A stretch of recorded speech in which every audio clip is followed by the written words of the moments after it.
Bueno, déjeme darle la bienvenida a todos los amigos, hermanos que nos acompañan por primera vez.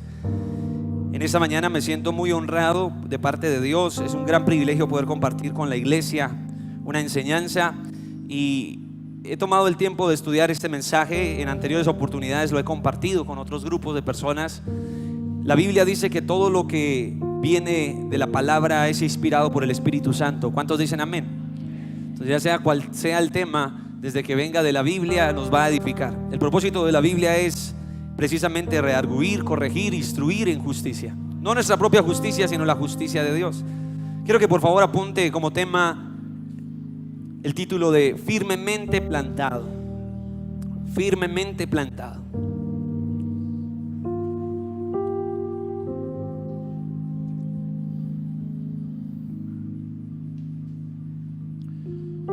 ¿Qué queremos decir con ese mensaje, firmemente plantado? Vamos a mirar algunas analogías bíblicas. Cuando hablo de firmemente plantado es porque el deseo de Dios es que permanezcamos firmes. La Biblia describe que algunos cristianos o algunos creyentes son como niños inconstantes. Que es un niño inconstante que un día dice sí y un día dice no. O que son movidos fácilmente a ideas que no agradan a Dios. O fácilmente el pecado nos seduce y terminamos pecando cada vez que tenemos la oportunidad. El deseo de Dios para los cristianos no es en ninguna manera esta vida tan frágil o esta vida tan llevada como las olas del mar son llevadas de un lado al otro lado. El deseo de Dios, por el contrario, lo dice la Biblia y lo vamos a estudiar en esta mañana, es que permanezcamos firmes, de alguna manera que echemos raíces a tal punto de que un árbol con buenas raíces no es movido fácilmente. ¿Cuántos dan gloria al Señor? Así que hoy quiero hablarle acerca del crecimiento espiritual, quiero hablarle ideas acerca del desarrollo de la vida cristiana. Es cierto que desde el primer día en que llegamos a una iglesia empezamos a abrir nuestros ojos espirituales a realidades que no conocíamos. Yo personalmente no sabía que había muchas cosas de las cuales yo hacía que deshonraban o desagradaban a Dios. Quizás yo andaba como un apóstol Pablo antes de conocer a Cristo, haciendo cosas que no agradaban a Dios, pero creyendo que no estaba haciendo algo tan malo. Sin embargo, cuando nos acercamos a Dios, la Biblia empieza a mostrar nuestra verdadera condición. ¿Cuál es la condición del hombre según la palabra? Esa condición es una condición de necesidad. Necesitamos ser salvos, necesitamos ser perdonados, necesitamos reconciliarnos con Dios, ya que la misma Escritura dice: por cuanto todos han pecado, se han comportado como ovejas descarriadas. Creo que nadie en este lugar podría levantar su mano en alto y decir: yo nunca le he fallado a Dios, yo nunca me he apartado de Dios. La Biblia dice todos. Cualquiera que diga que no ha pecado se hace mentiroso e intenta decir que Dios es mentiroso. Entonces, desde este punto, el deseo de Dios no es vernos en el pecado, ni mucho menos de donde venimos. Venimos de un contexto de pecado, venimos de un contexto donde nuestros hábitos siempre eran hábitos que deshonraban a Dios. Por ejemplo, se nos era fácil decir mentiras, se nos era fácil ser deshonestos, se nos era fácil aprovechar oportunidades y quizás desagradar a Dios. Pero cuando empezamos a crecer espiritualmente, la vida empieza a cambiar. Yo he encontrado personas que me dicen: Andrés, tú cambiaste, Andrés, te perdimos, te lavaron el cerebro. Y yo les digo: créame que la Biblia no solo hizo eso. La Biblia me lavó el corazón, me limpió mi mente, mi manera de pensar, hasta mi forma de hablar ha cambiado. Antes ni siquiera pensaba lo que iba a decir, sino simplemente maldecía, simplemente decía cualquier tontería que se me viene a la cabeza y ofendía a muchas personas. Pero ahora que tenemos a Cristo, empezamos a afirmarnos en algo. Yo creo que usted tenga presente algo: huye de lo malo, corre hacia algo bueno. Usted no huye de lo malo para quedarse ahí en un estado pasivo de neutralidad. No. Cuando nosotros empezamos a abandonar lo que a Dios desagrada, corremos hacia lo bueno. ¿Cuántos dicen amén? Por eso hay dos preguntas que usted tiene que hacerse a la hora de venir a Dios. Número uno: ¿cómo dejo de hacer lo malo? Y número dos: ¿cómo aprendo a hacer el bien? ¿Cuántos dan gloria al Señor? Usted no va a encontrar una respuesta a menos de que empiece a estudiar la Biblia. Amén. No es lo que diga Andrés, no es lo que diga un líder religioso, no es lo que pienses tus amigos o lo que tú pienses, sino realmente es lo que piensa Dios al respecto. ¿Cuántos dan gloria a Dios? Hemos sido plantados en distintas circunstancias. He oído a muchas personas quejarse: no sé por qué me tocó esta familia, no sé por qué me tocó ser así de pobre, no sé por qué, si en Colombia hubiera nacido en Estados Unidos, hubiera sido hijo del presidente Trump, qué sé yo. Y nos quejamos a diario de las circunstancias que nos rodean. Sin embargo, usted tiene que saber algo: Dios lo colocó en esa familia, Dios lo colocó en esa ciudad, en ese país, con un propósito. En una ocasión un líder se me acerca y me dice: pastor, es difícil evangelizar en ese barrio. Y yo le decía: ¿qué tan difícil? No, pues nadie se convierte, y yo predico y predico, pero nadie quiere obedecer, o nadie quiere ni siquiera prestar atención. Y me dijo: yo ya estoy cansado, yo creo que no voy a seguir de líder allá. Lo miré y le dije: ¿sí sabía que los buenos líderes no se mandan a lugares fáciles? ¿Usted está esperando tener un lugar fácil de trabajar? ¿Usted está esperando tener todas las probabilidades de hacerlo bueno? Debe esforzarse por hacerlo. Usted, amigo y hermano, está puesto quizás en una situación o en una circunstancia adversa. Para muchos de ustedes, ser cristiano no es tan fácil como quizás es fácil para el que está a tu lado. Para ustedes agradar a Dios no es tan sencillo. A veces pienso en esas personas que son abogados, que son políticos. Cuán difícil podría ser en el contexto en que ellos se mueven poder agradar a Dios. Cuán difícil cuando de pronto tu esposa no es una mujer creyente. Cuán difícil cuando tu esposo ni siquiera quiere saber de Dios y no le agrada que frecuentes la iglesia. Qué difícil puede ser para muchos agradar a Dios. Sin embargo, el propósito de Dios dice que nos ha plantado en estos lugares, en estas circunstancias, no para morirnos o secarnos, sino para crecer. Cuando el mundo empieza a ver tu crecimiento, la gente empieza a notar la imagen de Dios en tu vida. Entonces empiezan a decir: oiga, él ha cambiado, ella ha cambiado. Y creo que ha cambiado para bien. Cuando el mundo no ve que crecemos, al mundo no le inspira a seguir a Cristo. He hablado con muchas personas ahí afuera que me dicen: no me nace ir a la iglesia, para mí la iglesia es un lugar de hipócritas, para mí la iglesia, no sé, no confío en la iglesia, no confío en ningún sistema religioso, no confío ni siquiera en lo que dice la Biblia. Y yo creo que estas conclusiones simplemente son el resultado de que la gente no ha visto a Dios en la sociedad. La gente no ha visto verdaderos cristianos. A mí me encanta hablar con esa gente que habla mal de los pastores, que los pastores son ladrones, que los pastores son esto. Y me gusta poder establecer algún tipo de comunicación con ellos, porque de alguna manera creo que si me conocen van a cambiar su concepto. Si el mundo conociera verdaderos cristianos, cambiaría su concepto de lo que es un cristiano hoy en día. Pero ¿sabe qué pasa? Los cristianos quizás no están siendo lo suficientemente influencia en el mundo. No estamos irradiando esa verdadera luz. A veces los cristianos simplemente se conforman y se comportan peores que incrédulos. Así que este mensaje está dirigido a cristianos que no se conforman, sino a cristianos que quieren ser de impacto, a cristianos que quieren afirmarse, pero que también van a crecer y a dar fruto, ese fruto que Dios espera que demos. Denle ese fuerte aplauso al Señor Jesús.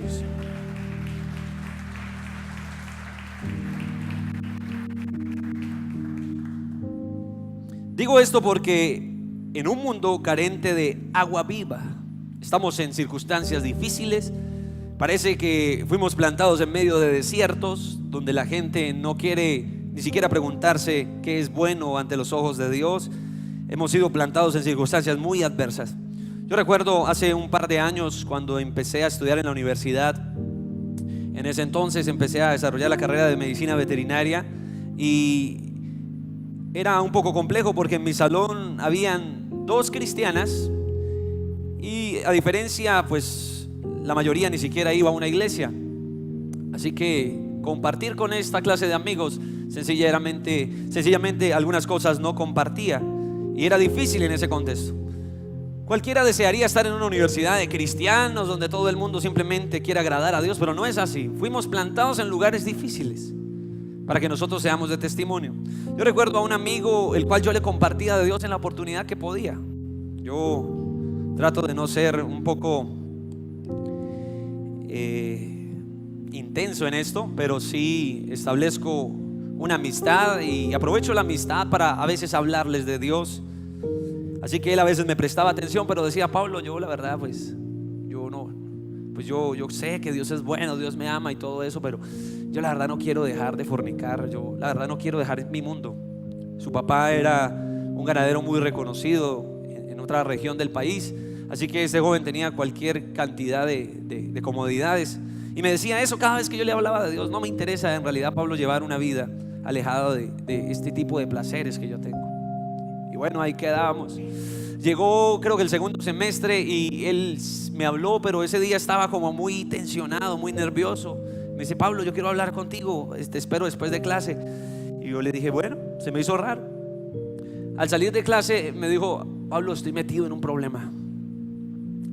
Mi novia quedó embarazada. Yo no sé qué hacer, yo soy un irresponsable, yo no tengo ni siquiera metas y ahora tengo un hijo. Y en medio de esa circunstancia pude darle un par de consejos. Él entregó su vida a Jesús ya con una disposición un poco diferente. Y solo pensaba en que el mundo necesita tanto de Dios. Afuera en el mundo hay personas que están en depresión, que están en vicios, que quieren abandonar una vida que es tan pasajera. Aún artistas en Hollywood, artistas en la televisión son el reflejo de que la vida de placeres no es una vida completa, pero la vida en Cristo te llena, te satisface de manera plena. Aplauda su nombre en esta mañana. Vamos al libro de Juan, por favor. Evangelio según San Juan, capítulo 4, versículo 13. Y observemos estas palabras. Si estamos en un mundo carente de agua viva, no es un agua que te da sed al segundo, al siguiente instante, sino es un agua de vida. Jesús propone aliviar tu sed. Jesús propone satisfacer completamente tu necesidad. Juan capítulo 4, versículo 13 dice: respondió Jesús y le dijo: cualquiera que bebiera de esta agua volverá a tener sed. Jesús hablaba con una mujer ahí en un pozo, en el pozo de Sicar, en Samaria, en Israel. Y Jesús hablaba con esta mujer porque era muy normal que las mujeres fueran a traer agua y llevar a sus familias. Jesús se acerca a esta mujer y le dice: si bebes de esta agua tendrías sed seguramente. Pero el verso siguiente dice: mas el que bebiere del agua que yo le daré no tendrá sed jamás, sino que el agua que yo le daré será en él una fuente de agua que sale para vida eterna.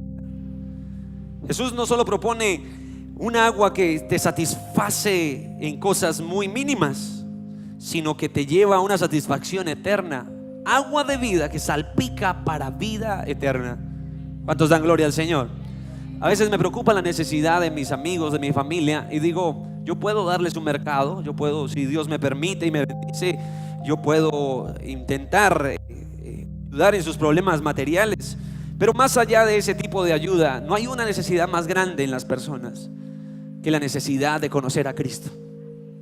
Más allá de las obras sociales, la obra más importante que tú puedes hacer por tu familia, por tus amigos, es llevarles y darles a conocer a Jesús, porque ese es el agua que da vida eterna. ¿Cuántos dan gloria al Señor? Quiero leer ese mismo versículo en una traducción actual que dice: Jesús le contestó: cualquiera que bebe del agua de este pozo volverá a tener sed, pero el que beba del agua que yo le doy nunca más tendrá sed, porque esa agua es como un manantial que brota vida eterna. Entonces la mujer le dijo: Señor, dame de esa agua para que yo no vuelva a tener sed ni tenga que venir aquí a sacarla. Ella estaba cansada. En el mundo te cansas. Créame que hay un punto en que la gente empieza a decir: mi vida ya no tiene un verdadero sentido. Hay hombres que han dejado a su mujer, a su esposa, y se han unido a otro tipo de mujeres, deshonrando a Dios. Pero llega un punto en que el adúltero entiende que cambió una vida verdaderamente completa. Cambió quizás una felicidad con un hogar, con sus hijos, por un placer pasajero. Quizás el modelo ya se desgastó y quiere buscar otro modelo nuevo y otro modelo. Te cansas. Cuando empiezas a vivir para el pecado, llega un punto en que te cansas. Y esta mujer estaba cansada de ir a tomar agua y siempre tener sed, pues Jesús le habló de un agua eterna. ¿Cuántos dan gloria al Señor? El lugar donde Dios te puso tiene que ver con un propósito. No es casual que Dios te haya puesto donde estás.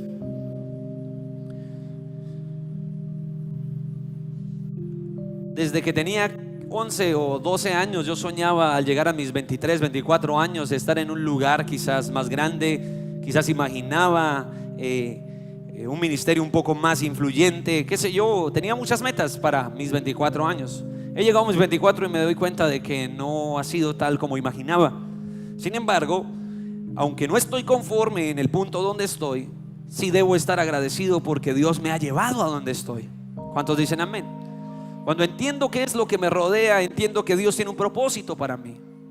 Yo empecé en una oportunidad a recibir ciertas invitaciones a ir a predicar a otros lugares en el país, y yo pensaba en esto y le oraba a Dios: Señor, ¿será que tú quieres que yo me ponga a viajar y a llevar la palabra a ciertos lugares? Pero Dios colocaba una carga en mi corazón, y era entender de que aquí en Girón hay tanta necesidad que yo no necesito dármelas de evangelista cuando Dios me ha plantado en este lugar donde hay tanto trabajo por hacer. Las familias de Girón necesitan de cristianos como tú, como yo, que se comprometan. ¿Cuántos dicen amén? Entonces, si estás rodeado de necesidad, no esperes a que otro haga. Dios te ha escogido, te ha llamado ahí en tu familia, ahí en tu hogar, en tu escuela, para que des fruto, para que causes de alguna manera una revolución, para que causes un avivamiento. Algunos han pensado en sus sueños y las cosas que harán en adelante, pero pocos se acercan a Dios, pocos han puesto a Dios en sus planes y en su futuro. Si yo le preguntara a los padres de familia en esta mañana qué quisieran que fueran sus hijos, la mayoría estuviera de acuerdo: quiero que sea médico, quiero que sea ingeniero, quiero que sea arquitecto. Pero pocos quizás pensarían en que sus hijos vivan vidas para servir al Señor. Nuestros planes a veces se hacen sobre fundamentos pasajeros. Nos preocupa mucho el dinero, nos preocupa mucho salir graduados de una institución, pero a veces nos graduamos y a veces conseguimos una estabilidad económica y nos damos cuenta que eso no nos llena completamente. Así que antes del amor al dinero, antes del amor al trabajo, antes del amor a estas cosas que son importantes, escúcheme bien, Dios desea que tú le ames a Él primero, que Dios sea prioridad en tu vida. Ayer invitamos a una joven a predicar en el grupo de jóvenes y ella tocaba este tema. Ella hablaba de las prioridades.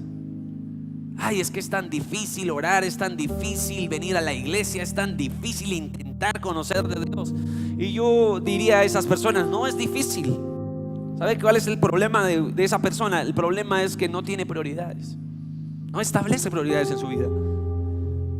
A veces olvidamos que nuestra esposa es prioridad en el hogar y terminamos dedicados a otras cosas. Colocamos el trabajo antes, dejamos lo que es primero de segundo, y en cuanto a Dios, peor aún, colocamos a Dios de tercero, porque primero es mi esposa, segundo es el trabajo y tercero es Dios. Y cuando tú empiezas a colocar las cosas en un orden distinto al que Dios diseñó, la vida empieza a fracasar. Muchas personas han perdido sus hogares por dedicarse al trabajo, abandonando las necesidades importantes de su familia. Muchas personas han perdido su relación espiritual porque abandonaron su fe por ir detrás de quizás una estabilidad económica. ¿Cuántos dan gloria al nombre del Señor? ¿Le gustaría a usted pasarse 50 años trabajando para obtener una casa lujosa, pero que cuando lleguen los 50 años usted ya no tenga a sus hijos, a su familia cerca porque la ha perdido? ¿Le gustaría tener una casa vacía? Pues mi pregunta para usted es: ¿le gustaría tener una vida vacía porque ignoró la presencia de Dios en usted? Creo que este es el punto donde podemos hacer algo al respecto, no esperar a tarde. Vamos al libro de Salmos capítulo 1. Cómo poder estar firmes, cómo de alguna manera entender de que fuimos diseñados no para ser conmovidos por cualquier cosa. A veces vienen situaciones difíciles, a veces vienen problemas que no esperábamos, nos desaniman y muchas veces a veces nos hacen perder la esperanza. Pero ¿qué dice el libro de Salmos capítulo 1?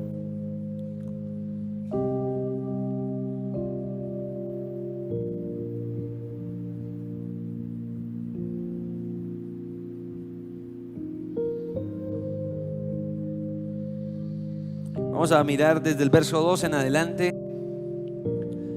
Capítulo 1, versículo. Bueno, vamos a leer desde el 1, tranquilos. Bienaventurado el varón que anduvo en consejo, que no anduvo en consejo de malos. ¿Qué significa la palabra bienaventurado? 100 veces feliz. Dichoso el hombre que no anduvo en consejo de malos, ni estuvo en camino de pecadores, ni en silla de escarnecedores, o en lugar donde se planea hacer el mal se ha sentado. Verso 2. Sino que en la ley de Jehová está su ¿qué? Ya, existen dos tipos de personas: aquellos que encuentran su deleite en el mundo, y aquellos que encontramos nuestro deleite ¿en quién? En Dios. En la ley de Jehová es su delicia, en su ley medita de día y de noche. Por eso yo me congrego, por eso yo estudio la Biblia, porque encontré un deleite en la palabra. Ahora dice, ese hombre medita de día y de noche, verso 3. Y él será como árbol plantado, escúcheme bien, árbol plantado junto a corrientes de aguas. ¿Cómo cree que es un árbol cerca de una corriente de agua? Seco, marchito, con ganas de caerse. Él será como árbol plantado junto a corrientes de agua. ¿Y qué pasa? Que da su fruto a su tiempo,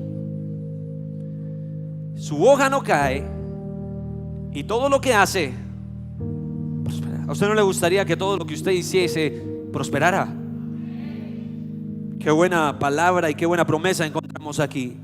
El hombre que ama y se deleita en la ley de Dios es como aquel árbol. Quiero leer esta traducción. Dice: Dios bendice a quienes aman su palabra y alegres estudian de día y de noche. Son como árboles sembrados junto a los arroyos. Llegando el momento, ellos dan mucho fruto y no se marchitan sus hojas. Todo lo que hacen les sale bien. ¿Cuántos dan gloria al Señor? Verso 4, por favor.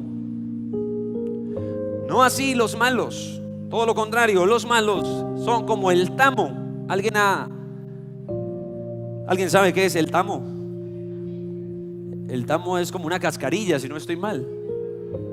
Sí, ok. A diferencia de un árbol fructífero, el malo es como cascarilla que la arrebata el viento. Mi papá tiene dichos como que para un malo hay otro malo.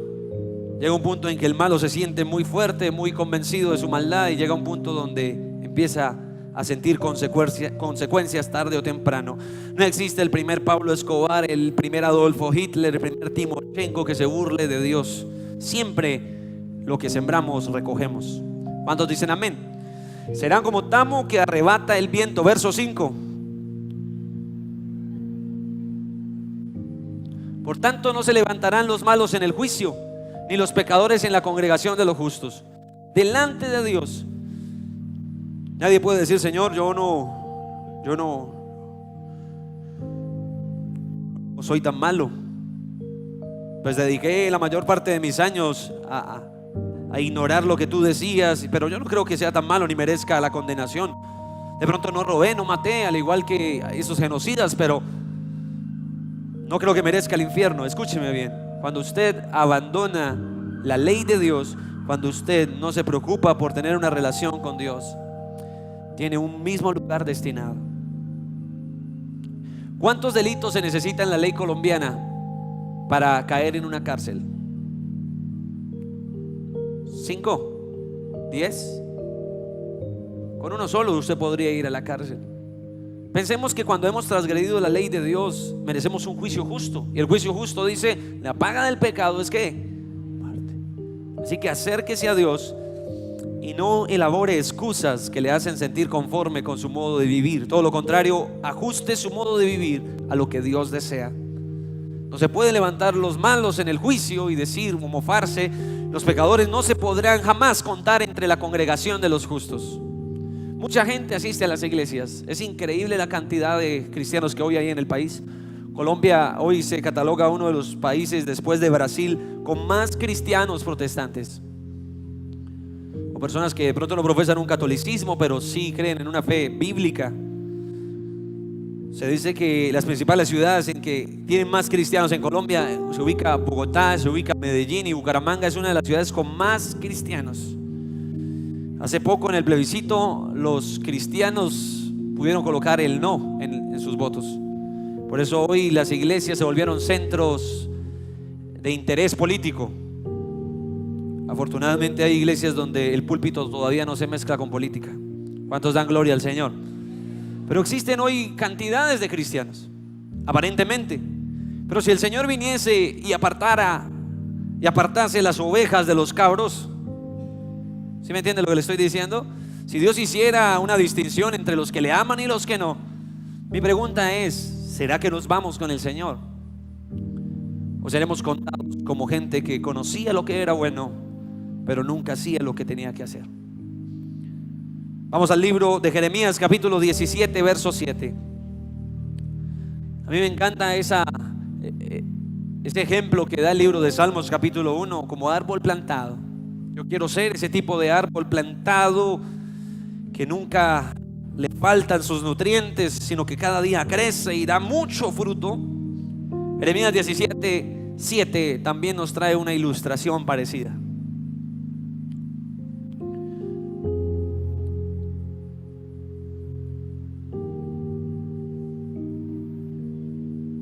El deseo de Dios está plasmado a lo largo de toda la Biblia. Mira lo que dice Jeremías 17: bendito el varón que confía en Jehová y cuya confianza es Jehová.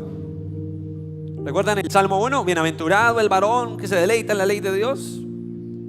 Esto suena muy parecido. Bendito el varón que confía en Jehová y en cuya confianza está en Dios. Verso siguiente: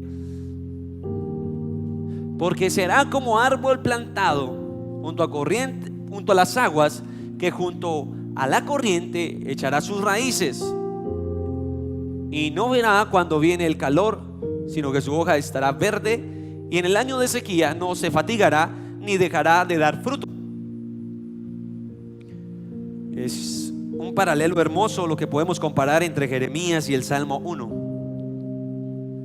Dice que las raíces buscarán los fluviales, las raíces buscarán el agua. ¿Cuántos creen que esa agua viva es Cristo? Búsquelo, porque separados de Él nada podremos hacer. Juan 15 dice: Él es la vid y nosotros dependemos de la vid. Dependemos de ese tallo que transmite lo que necesitamos. Según Jeremías y según Salmos, necesitamos de esa agua viva. Es curioso, pero en todas las plantas las raíces se extienden buscando ¿qué? Lo húmedo, buscando el agua. Usted como cristiano y nosotros como creyentes debemos buscar y anhelar a Cristo, tal como las plantas anhelan el agua. El rey David decía: yo soy como un ciervo, como un cervatillo, como un venado que clama por agua en medio de un desierto.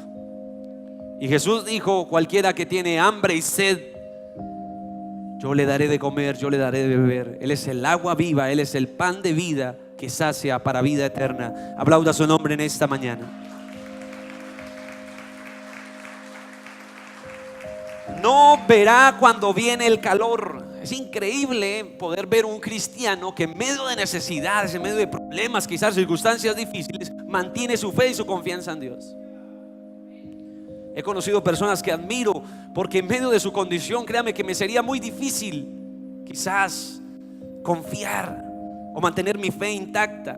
Personas que han perdido sus familiares, personas que han vivido hechos muy lamentables, violaciones, destierros, una cantidad de circunstancias. Pero los veo a veces y veo en sus ojos no desesperanza, sino veo en sus ojos la esperanza puesta en Jesús. A pesar de que les han hecho daño, a pesar de que han tenido pérdidas, a pesar de que no ha sido tan sencillo decir que son cristianos, ellos mantienen su esperanza en Jesús. ¿Cuántos dicen amén? Quiero citar un escrito que se estudió en las Memorias de los Inquisidores, en el libro tratado Memorias de los Inquisidores y Mártires de la Iglesia. Encontraron el testimonio de un hombre que era perseguido por las autoridades religiosas de la época porque él empezó a predicar la Biblia y fue acusado de hereje. En ese tiempo usted no podía leer la Biblia. La Biblia era restringida para líderes de la iglesia. Pero cuando este hombre empieza a enseñar acerca de la Biblia, es acusado de un hereje y lo llevaron a la hoguera. Lo llevaron a juicio y le decían: retráctese de lo que usted está diciendo, retráctese de predicar la Biblia, retráctese de decir que usted es cristiano, usted es hijo de la iglesia, no es hijo de la Biblia. Y era perseguido por su fe y lo que profesaba en Jesús. En alguna ocasión lo llevaron a juicio y dijo a aquellos que le acusaban: mi conciencia no es cautiva de la iglesia, mi conciencia no es cautiva por el hombre, mi conciencia es cautiva de la palabra de Dios. Aquí no estamos para seguir hombres, aquí no estamos para idolatrar iglesias, aquí estamos para honrar a Dios. Más allá de que la iglesia sea un lugar donde en el mejor de los casos se viene a honrar a Dios, nuestra confianza debe estar puesta en Jesús. ¿Cuántos dicen amén? Salmos 92, versículo 13, por favor.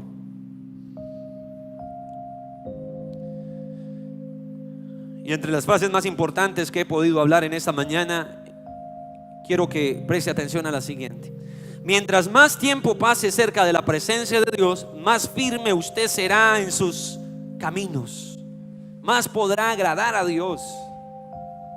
Entre más tiempo le invierta a su relación con Dios, más fuerte será. Entre más agua reciba, entre más nutrientes reciba la planta, podrá sostenerse. Salmos 92, 13 dice: plantados en la casa de Jehová, en los atrios de nuestro Dios, florecerán. Por eso la iglesia, más allá de todo lo que podamos decir de la iglesia, desde una perspectiva bíblica, la iglesia o los atrios de Jehová son un lugar especial para aquellos que amamos a Dios. En una ocasión alguien me decía: te la pasas un domingo metido, un domingo en la iglesia. Pero ¿qué clase de persona es usted? Usted está desperdiciando su día. Un domingo es para salir a comer helado, para ir a jugar fútbol, para quedarse en la casa viendo Netflix o películas. ¿Cómo así que se la pasa un día metido? Eso me suena como cuando el amigo se queja y dice: pero usted pasa con su novia. Uy, qué fastidio, usted la pasa con su novia. Ese amigo jamás va a entender su amor por su novia, y la gente en el mundo jamás va a entender su amor por Dios. Lo que dice Salmos 92, 13 suena ridículo para muchas personas, pero suena coherente y lógico para aquellos que amamos a Dios. Plantados en la casa de Jehová, en los atrios de nuestro Dios, floreceremos. Pequeño, he tenido la oportunidad de venir a la iglesia, y créanme que más allá de lo que mis amigos me han dicho o las personas puedan decir, creo que le he dedicado mis mejores años a Dios y no tengo nada que envidiarle a lo que la gente hace fuera. Cuando empiezas a desarrollar hábitos en búsqueda de Dios, te llenas. Voy a contar el testimonio de mi amigo Choropo, la llamamos así. Yo estudié, salí egresado aquí del glorioso Serrano Muñoz. Tuve la oportunidad, la dicha de estudiar los 2 últimos años aquí en Girón. Creo que para los años del 2010, 2011 estaba saliendo del Serrano. Y tenía un amigo que, bueno, sí, tenía vicios. Era pues un joven que no tenía de pronto la atención de sus padres, y usted me entiende, era un ñerito, por así decirlo. Pero era mi amigo, desarrollé confianza con él, y llegó un punto donde yo le compartía un versículo diario. Y en algunos días se me acercaba, a mí se me olvidaba compartírselo, y se me acercaba y me decía: Pablo, léame la Biblia, Pablo. Y yo le leía el versículo. Llegó a ser tan fuerte esa costumbre que llegó a memorizarse ciertos textos. Él colocaba sus cumbias, pero yo le colocaba ciertos textos bíblicos, y el pelado los escuchaba y como que reflexionaba, se quedaba meditando. En fin, en un día él llegó y me dijo: Pablo, yo le he cogido cariño, usted es mi parcero, usted es yo no sé qué. Y me dijo: le tengo una fiesta. ¿Sabe qué? Usted va a perder su virginidad, mijo, porque este es un amigo bacano, usted merece lo mejor. Le tengo unas niñas por allá de otro colegio que le conseguí, mejor dicho. Empezó a hablarme de esa manera. Y apenas lo miraba y le dije: Choropo, es verdad, mano. ¿En serio usted me está proponiendo eso? Choropo, increíble, mano. Qué propuesta tan grande usted me hace. Y así me dijo: no se burle de mí, eso es verdad, yo lo quiero invitar a la fiesta. Yo le dije: bueno, Choropo, hagamos una cosa, yo voy a pensarlo, pero primero yo quiero invitarlo a una fiesta. Usted es evangélico, usted no da fiestas. Eso es lo que usted cree, mijo. Va a invitar a un fiesto, no. Algo, usted se va a sentir pleno. ¿Hay droga? No hay droga, pero se va a sentir pleno. Bueno, logré convencerlo ahí, no recuerdo muy bien cómo lo hice, pero logré convencerlo y le dije: el viernes nos vemos a las 9:30 ahí en la esquina del Parque Las Nieves. Pablo, yo le caigo. ¿En serio? Y hay bastantes niñas, eso es un montonón. Mucha gente, son más de 100 personas que se reúnen en esa fiesta. ¿En serio, Pablo? ¿Una fiesta así? Bueno, en fin, lo logré convencer y llegó el viernes a las 9:30 y empezamos a bajar. Él no sabía muy bien dónde quedaba la iglesia y entró y se sentó y se quedó mirando y en medio del culto, se quedó por respeto, pero en medio del culto él escuchaba a mi papá predicar y apenas miraba a mi papá así como asustado, y luego me volteaba a mirar a mí y me hacía. Era mi amigo Pablo, era mi amigo. Bueno, pasó ese viernes de vigilia. Al otro día del colegio, no, Pablo, ¿usted cómo me fue a hacer eso, hermano? Uy, qué embarrada, mire, perdí un fin de semana, hermano. Y creo que seguía insistiendo en sus fiestas y llegó un punto donde yo le dije, mire, Choropo, vamos a hablar claro, usted y yo. Vamos a desengañarnos, como dice por ahí. Usted encuentra placer en lo que hace. Yo entiendo eso. De pronto usted encuentra placer fornicando, encuentra placer consumiendo droga. No se lo voy a negar. Pero sabe que yo soy de las personas que me gusta sentir placer, pero en niveles mayores. No me gusta sentirme feliz al ratico y deprimido todo el tiempo. Me gustan los éxtasis que duran, no los éxtasis pasajeros. Y yo encontré mi deleite en Dios. Créame que si la droga me llenara a mí al punto como lo hace Dios, estaría consumiendo, estaría metido en cualquier olla. Pero Dios me llena más, Dios me complace más. ¿Cómo me gustaría tener una inyección para meterle esta cristomicina? Pero no, lamentablemente no es tan práctico. Pero yo creo que si seguimos estudiando y conociendo a Dios, te vas a enamorar de Dios. Bueno, ahí cerró como la temática. Hace un poco de años supe que está en la policía, supe que se está congregando por ahí en una iglesia donde un familiar, y después de tantos tiempo creo que de alguna manera han tenido resultado las oraciones por él y obviamente haberle compartido la palabra. ¿Cuántos dicen amén? Cuanto más tiempo pasamos conociendo de Dios, más nos enamoramos. ¿Alguien aquí ha tenido novio? Levánteme su mano. Hay novios que empezaron como yo. Yo empecé hablándole como amigo. No tenía ninguna intención de tener un noviazgo, pero compartíamos tanto tiempo que yo dije, no, me estoy ilusionando, me estoy tragando, como dicen por ahí. Pasa tiempo con Dios, dedica tiempo a Dios. No tienes nada que perder en este lugar. Si crees que te van a robar, pues no diezmes entonces, pero busque de Dios, amigo. ¿Cuántos dan gloria al nombre del Señor? Plantados en la casa de Jehová, en los atrios de Dios, florecerán. Dios nos prepara para dar fruto y Él es quien abre las puertas y las oportunidades. Lucas capítulo 13 verso 6. Ya nos estamos acercando al final de este mensaje. Téngame paciencia.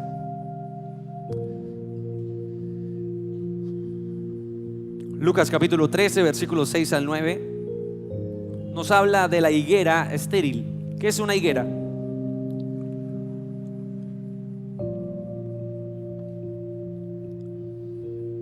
Es una planta.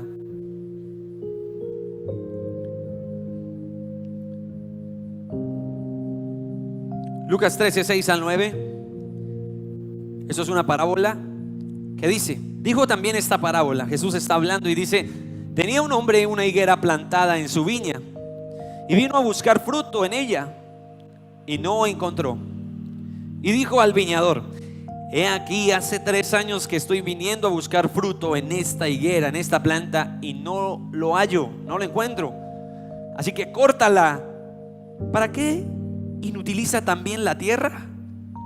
Él entonces respondiendo le dijo: Señor, déjala todavía este año hasta que yo cabe alrededor de ella, la abone, y si diere fruto, bien, y si no, pues la cortarás después.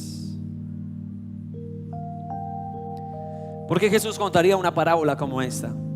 La intención del Señor Jesús era mostrarle a sus discípulos, mostrarle a los que le estaban escuchando, de que Dios ha tenido paciencia con muchos de nosotros. Si fuera por juicio, hace rato esto se hubiera acabado, pero por eso estamos en un tiempo de misericordia y de gracia. ¿Sabe qué está diciendo Jesús? Padre, aún no quiero que sea el final ahora. Espérate un poco.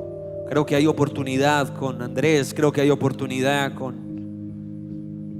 con él, con ella. Déjame, intento abonarle, déjame, intento cuidarle un poco y sé que dará fruto. ¿Cuántos dicen amén? En Juan capítulo 15 Jesús habla de esto y dice: la rama que no da fruto, ¿qué pasa con ella? Es cortada y echada al fuego. Como creyentes no nos diferencia o no nos identifica simplemente un credo. Hay gente que dice: yo acepté a Cristo. ¿Usted cree que acepta a Cristo por hacer una oración? Si se tratara de confesiones, sería muy fácil ser cristiano. Pero no es una confesión. La Biblia dice: el que cree de corazón y confiesa con su boca. No es solo confesar a Jesús con mi boca, no es solo decir: no, yo voy a la iglesia, yo creo en Jesús, acepto la realidad de que Él existe. Más allá de aceptar de esta manera tan superficial, es creer de corazón, es confiar en Él como nuestro único Salvador. ¿Cuántos dicen amén? Volviendo al pasaje de Lucas 13, 6 al 9. Señor, no la cortes, déjame un año poder trabajar en ella, y si no da fruto, entonces la cortarás. Mire, Dios le ama, créame, Dios le ama en dimensiones inimaginables, pero su amor no puede violar el principio de que el hombre recoge lo que siembra. Si tú hoy te apartas de la verdad de Dios, cosecharás maldición. Si hoy te vas en pos del pecado, cosecharás muerte.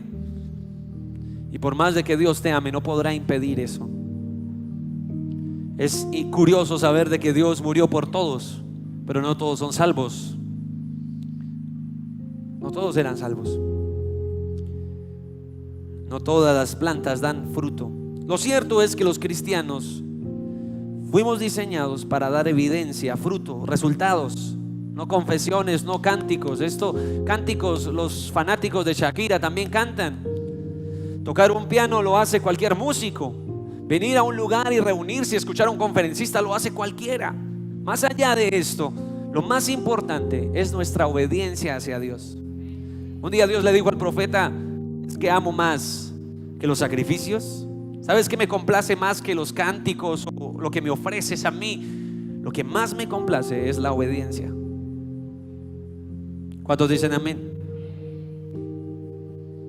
El deseo de Dios es que demos frutos. Colosenses 1:10. Vamos a terminar con dos versículos. El primero es Colosenses 1:10.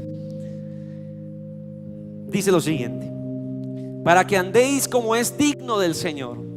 Diga conmigo: andar. Andar es caminar, permanecer en ese sendero.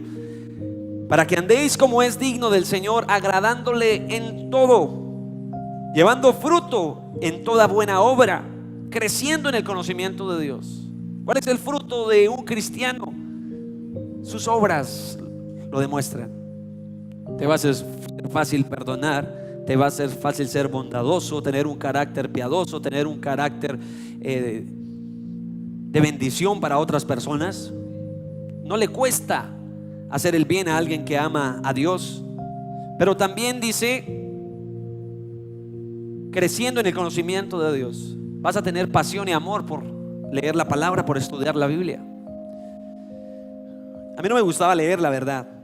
En el colegio, en el Serrano, no tuve muy buenas notas, porque no me gustaba leer. A veces hasta pagaba por los trabajos. Me da vergüenza decirlo, pero cuando empecé a conocer de Dios de una forma un poco más seria, entendí que estudiar y leer la palabra era como el oxígeno, como el agua para la planta. No es algo negociable, no es que hoy sí y mañana no, es algo necesario. Es como pensar en su almuerzo. A usted no lo sirven a las 12, a la 1 y ya empieza a desesperarse. ¿El almuerzo? ¿Qué pasó el almuerzo? La palabra es el oxígeno de los cristianos, la oración, cosas como estas. Y creciendo en el conocimiento de Dios, creciendo en buenas obras. En eso se conoce un cristiano, porque conoce, pero aplica. No solo porque conoce. ¿Cuántos dicen amén? Lo más importante de este versículo es: para que andéis como es digno del Señor. ¿Ha oído usted a cristianos que dicen mentiras? ¿Ha oído usted a cristianos que echan por tierra lo que Dios hace en otras personas? Porque se la pasan juzgando, porque se la pasan son personas hirientes, son personas que no tienen ninguna clase de afecto o amor, ni siquiera por ellos mismos. ¿Ha oído usted a personas que se llaman cristianos ordenando genocidios o mandando a matar, hacerle daño a otros? ¿Ha oído usted personas o pastores predicando el rechazo, la homofobia o cosas como estas? ¿Ha oído usted líderes religiosos guiando a conductas que nunca jamás Jesús hubiera guiado? Y la respuesta creo que es sí. Sí. Es increíble pensar que personas sean convencidas a hacer lo malo por líderes religiosos. Pero aquí Colosenses dice, esta carta que escribió Pablo dice: anden como es digno del Señor. Como es digno. Hay cosas que no son dignas que haces o que hago y debemos cambiarlas. Nos surge una interesante pregunta: ¿qué clase de frutos glorifican a Dios? Filipenses 1:11. ¿Qué clase de acciones empiezan a glorificar a Dios?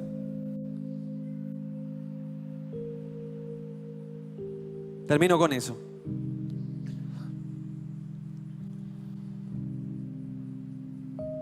¿Qué significa andar como es digno de un hijo de Dios, de un cristiano?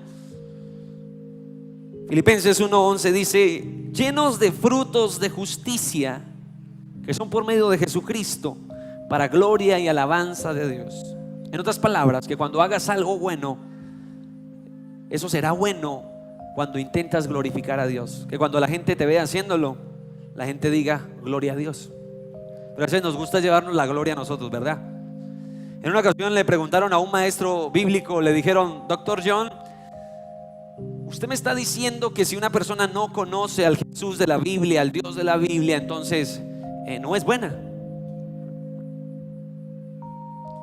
¿Cómo es posible esto? Yo conozco personas que se compadecen con la necesidad de otros, gente que tiene fundaciones, gente que da la mano para ayudar al que está necesitado. Usted me está diciendo que esa persona no es buena. Usted me está diciendo que Dios no lo va a recibir en el cielo. Esto no es lógico, señor John. Y el doctor John le contesta a aquel periodista, aquella persona le responde: quizás sea un buen ateo, pero nadie entra al cielo por ser buen ateo. El gran mandamiento o la ley de Dios se basa en dos principios. Número uno, amar a Dios sobre todas las cosas. Y número dos, amar a los demás como a ti mismo.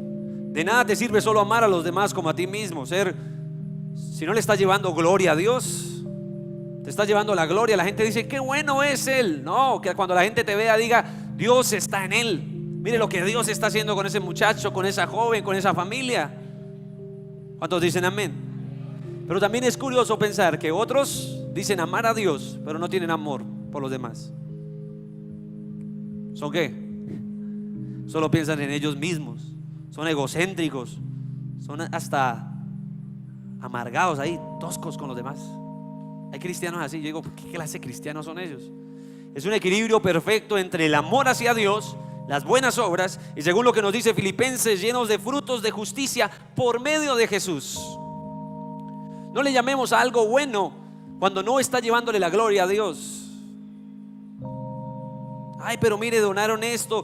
Eso está bien, pero de ahí a decir que eso glorifica a Dios, quizás no fue la intención. ¿Cuántos dan gloria al Señor? La justicia, que es hacer lo bueno, glorificamos a Dios. ¿Estamos glorificando a Dios cuando hacemos lo malo? Claro que no. No lo honramos, negamos la fe cuando no nos arrepentimos, cuando no nos guía la justicia de Dios a través del Espíritu. ¿Por qué digo la justicia de Dios? Porque existe la justicia del gobierno, existe nuestra propia justicia. ¿Ha oído gente cambiar las leyes diciendo: a mí no me parece que sea mal? Yo no comparto eso. A mí, o sea, eso que acabó de leer usted, eso no va conmigo. ¿Se imagina usted si la ley de Dios la pudiéramos alterar nosotros? La ley de este mundo se altera. Por ejemplo, en España quizás sea permitido ciertas cosas que aquí en Colombia no. O aquí en Colombia sí, aquí y allá no. Para el mundo hay cosas que pueden ser buenas o malas. En el mundo existe la subjetividad. Nada es malo, nada es bueno, depende cómo lo ves. ¿Sí o no? Amigo, eso no existe en la Biblia. En la Biblia no existe un color gris.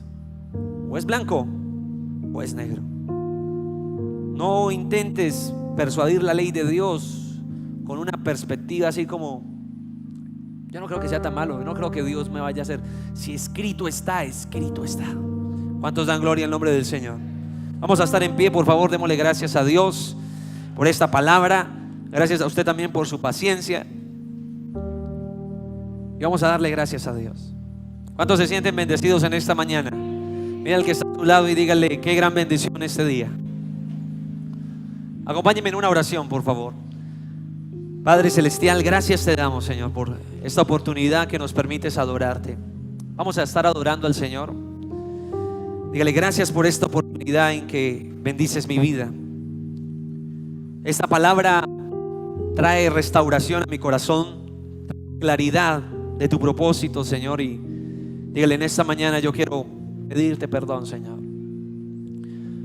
Reconocemos como iglesia que hemos hecho lo malo delante de ti, Señor, y nos arrepentimos. Por lo menos hoy empezamos a arrepentirnos, Señor, confesando nuestro pecado.